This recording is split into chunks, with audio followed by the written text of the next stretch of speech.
Sinabi ni Congressman Busita sa mga taga-LTFRB na kung hindi sila mag-iingat, sasabihin ng mga taong bayan na makapal ang mukha. Kapal ng mukha nyo. So, talaga dapat na makakapal ang mukha ninyo at makakapal ang mukha namin kung hindi po natin ito maisaayos. Natin, tanggapin natin yung totoo. Pare-pareho naman tayong Pilipino na hindi may tatanggi yung korupsyon. Mababa ang tiwala ng taong bayan sa atin. Kasi hindi. Thank you very much. Unang-una po, sir, Mr. Chair, yung pong perang sinasabi nyo, hindi po manggagaling sa amin yun pambili ng mga jeepney. Ang bibili po noon yung mga cooperatives po.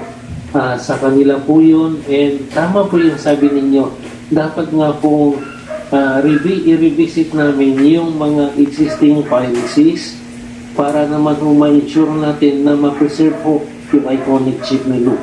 And number 2 po, kami po nagsasalamat sa inyong mga pananaw, ay pati ho yung single operator system na sinasabi ninyo.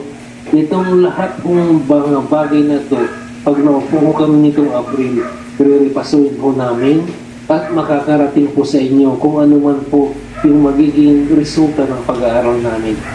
Parang kawawang kawawa si Guades pag nagsalita.